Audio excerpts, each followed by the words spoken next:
ಜೈ ಜಗನ್ನಾಥ್.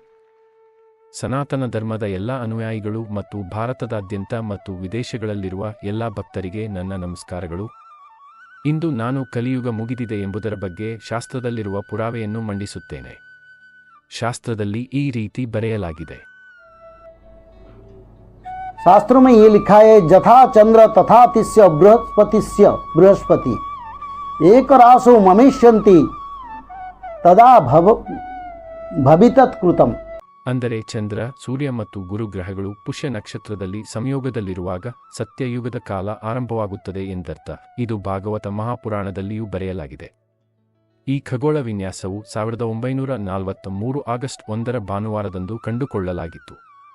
ಆ ವರ್ಷದಲ್ಲಿ ಅಷ್ಟಾಗ್ರಹ ಕೂಟ ಎಂಬ 8 ಗ್ರಹಗಳ ಸಂಯೋಗ ಸೂರ್ಯ, ಚಂದ್ರ, ಭೂಮಿ, ಬುಧ, ಶುಕ್ರ, ಮಂಗಳ, ಗುರು ಮತ್ತು ಶನಿ ಕೂಡ ಕಂಡುಕೊಳ್ಳಲಾಗಿತ್ತು. ಚಂದ್ರ, ಸೂರ್ಯ ಮತ್ತು ಗುರು ಒಂದೇ ರಾಶಿಚಕ್ರದಲ್ಲಿ ಪುಷ್ಯ ನಕ್ಷತ್ರದಲ್ಲಿ ಸಂಯೋಗದಲ್ಲಿರುವಾಗ ಕಲಿಯುಗ ಅಂತ್ಯವಾಗುತ್ತದೆ ಮತ್ತು ಸತ್ಯಯುಗ ಆರಂಭವಾಗುತ್ತದೆ. ಇದು ಶ್ರೀಮದ್ ಭಾಗವತ ಮಹಾಪುರಾಣದಲ್ಲಿಯೂ ಬರೆಯಲಾಗಿದೆ. ಇದು ಕಲಿಯುಗ ಮುಗಿದಿದೆ ಎಂಬುದನ್ನು ಸಾರುತ್ತದೆ.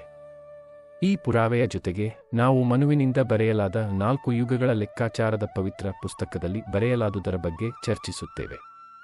ಮನು ಬ್ರಹ್ಮದೇವರ ಪುತ್ರನಾಗಿದ್ದಾರೆ. ಕಲಿಯುಗದ ಅಂತ್ಯ ಕಾಲಾವಧಿಯ ಬಗ್ಗೆ.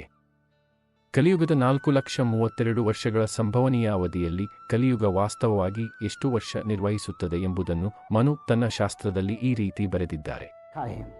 उन्होंने ये श्लोक में लिखा है चतुर्जाहु सहस्राणि वर्षाणं तत् युगं कृतं तस्य तावच्छति संध्या सश्च तथाविध. ಚತುರ್ಯಾಹು ಸಹಸ್ರಾಣಿ ವರ್ಷಾನಾಮ ಎಂದರೆ 4,000 ವರ್ಷಗಳ ನಂತರ. ಯುಗದ ಜೀವನದ 10% ಅಂದರೆ 400 ವರ್ಷಗಳು ಸಂಕ್ರಮಣಾವಧಿಯಾಗಿ ಶಾಸ್ತ್ರಗಳ ಪ್ರಕಾರ ಪರಿಗಣಿಸಲಾಗಿದೆ.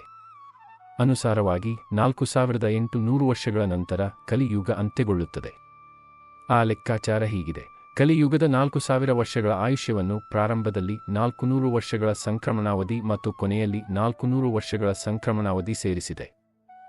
ಒಡಿಶಾದ ಜಗನ್ನಾಥ ಕ್ಯಾಲೆಂಡರ್ ಪ್ರಕಾರ ಈಗಾಗಲೇ 5,121 ವರ್ಷಗಳ ಕಲಿಯುಗ ಪೂರ್ಣಗೊಂಡಿದೆ ಮತ್ತು ಉತ್ತರ ಭಾರತೀಯ ಮತ್ತು ದಕ್ಷಿಣ ಭಾರತೀಯ ಕ್ಯಾಲೆಂಡರ್ಗಳ ಪ್ರಕಾರ ಈಗಾಗಲೇ 5,119 ವರ್ಷಗಳ ಕಲಿಯುಗ ಪೂರ್ಣಗೊಂಡಿದೆ.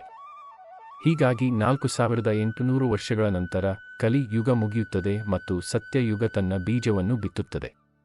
ಇಂತಹ ಮಾಹಿತಿ ಮತ್ತು ಜ್ಯೋತಿಷ್ಯ ಲೆಕ್ಕಾಚಾರದ ಆಧಾರದ ಮೇಲೆ ನಾನು ಕಲಿಯುಗ ಈಗಾಗಲೇ ಅಂತ್ಯಗೊಂಡಿದೆ ಎಂದು ತೀರ್ಮಾನಿಸುತ್ತೇನೆ.